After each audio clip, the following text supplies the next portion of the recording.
Welcome everybody to another episode of Bacon Bashers. Now this video involves 3 bacons and I've done some extensive research into this. Now I've done a video last week, although it was only a short video. It wasn't a full length video, and it was about Reynhard Sinaga, who is classed as Britain's worst bacon, or Britain's worst hairy. Now anyone who's new to the channel who aren't familiar with these terms, there is another video which I will link to the end of this. Now, just a quick recap for the ones who are new. Bacon equals N-O-N-C-E, and one of those is a greatest. Now, a bacon is the same as a pedo, a chomo, and a hairy is a hairy apist, which rhymes with, you get me drift. Now, before I get into the story properly, could you go down, hit that like button, get the algorithm boosted, and double check that you subscribe to the channel and hit that notification bell. So, Reynhard Sinaga was attacked this year in June 2024 inside of HMP Wakefield, also known as Monster Mansion. Now, when I done the video, I didn't tell anybody, as I didn't know, who had actually committed the offence. So when I've been looking into it to do a further video, the one that attacked him in June this year was Jack McCrea. Now when I've looked into him, he is also a hairy. Now when I use the different terms, like I've just said, a bacon comes under all of those. But a hairy is someone who's committed a hairy apist. Now Jack McCrea was initially serving a 14-year sentence for hairy and other violent offences.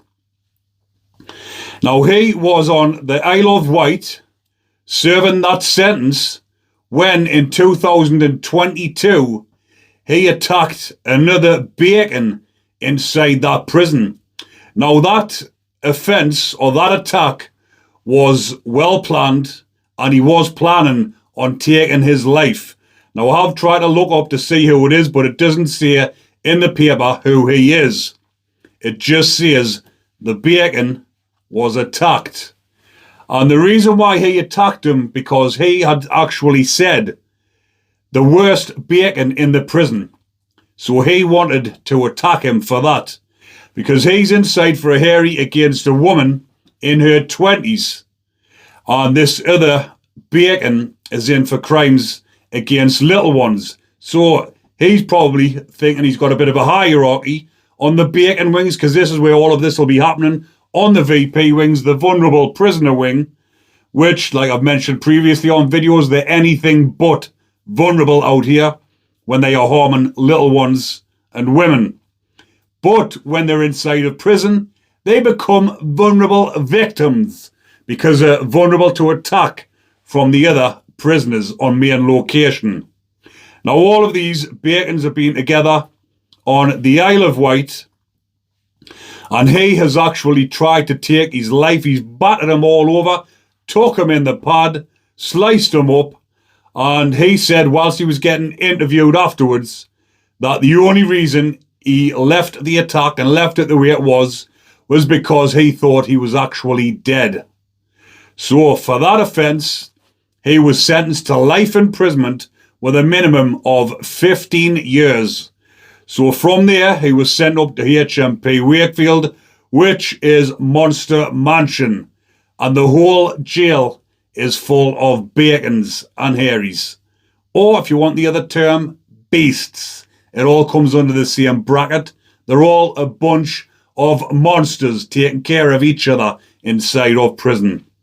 So Reynhard Sinaga, who was classed as the UK's worst hairy, the headlines was, obviously they didn't say hairy, they used the word apist. Britain's worst apist has been attacked inside of prison. Now, Reynhard Sinaga is an Indonesian-born who came over to this country, and he was acting out his sick fantasies over a space of 10 years. This went on for 10 years, where he was given men who he had met. A lot of times it was vulnerable men, drunken men, or young lads that didn't have anywhere to go. He was getting them, taking them back to his apartment in Manchester and giving them GHB, sometimes unwillingly, not knowing what they were taking, and he was spiking their drinks. And obviously, when they were unconscious, he was acting out his sick fantasies, and he was charged with 136 Harrys or men. A lot of them he was going and picking them up in gay bars, but a lot of these men were straight men as well, and a lot of them hadn't even realised what had happened to them. Obviously, when they've come around the next day, they're in such a state, they're not knowing what's happened. A lot of the times, some of them that did know what had happened were too embarrassed to even think what might have happened because they can't remember anything. They had no recollection.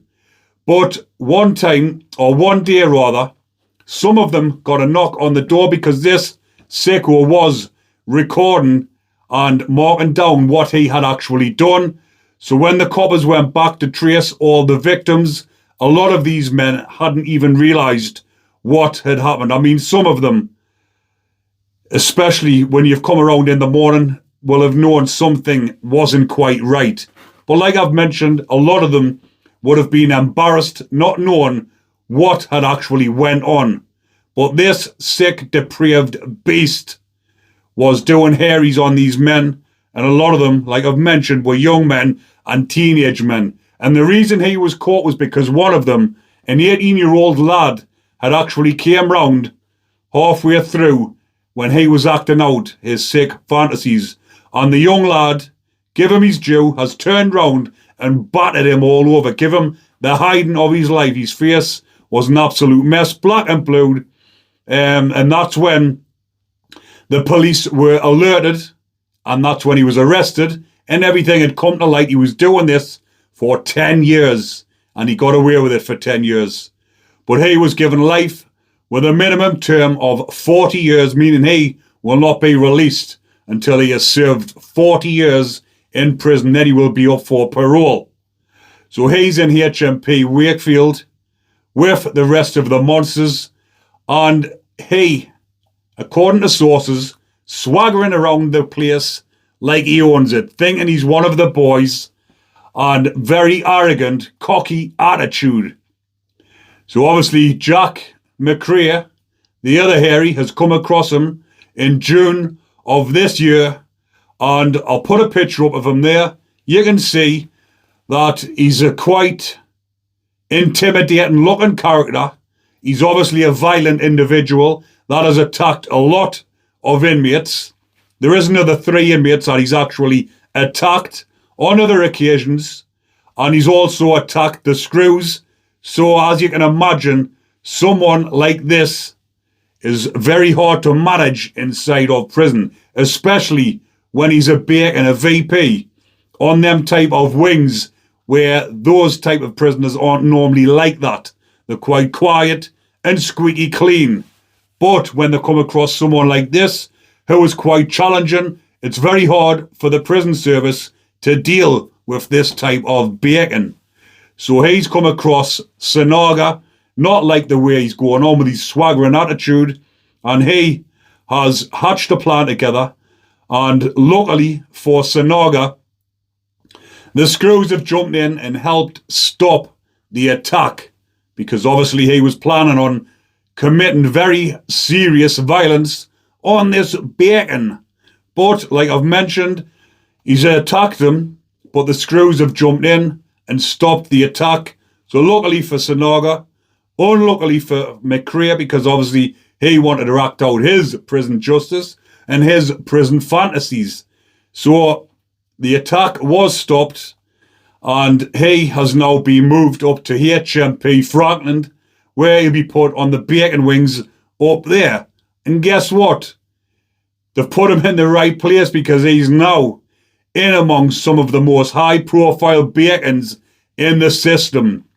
Huntley, Belfield, David Carrick, Wayne Cousins, all of those are up there.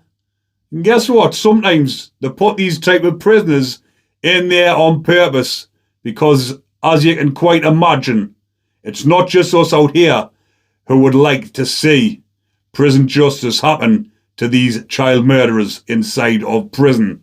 So hopefully Jack McCrea might come across them and give them a bit of a welcoming, the McCrea style. But that's what happens inside of prison. But I just thought I would bring that story to you because, like I say, I did do a shorter video. It wasn't very long. There wasn't much detail in it. So I thought I would have a look into it, do a bit of research. And when I did, this is what I came across. I was quite surprised to find out that it was that Jack McCrea, because I did mention him on a video a couple of weeks back about him taking out prison justice on this other bacon on the Isle of Wight. But I hadn't realised he was actually a bacon himself. So that is the full story about all that prison justice and those bacons and the bacon bashers taking care of each other. Like I say, I've mentioned it before, when people say two wrongs don't make a right, but in these situations, I believe they do. Because one bacon has been hurt, another bacon has had extra time added onto his sentence, so the public is safe from these type of offenders acting out their sick fantasies on the public. What do you think? Do you agree with me? Let us know in the comments. But as usual, people, thanks for watching. I'll leave that one there for now. And if you are enjoying the content, remember to comment, like, and subscribe. Take care, everyone.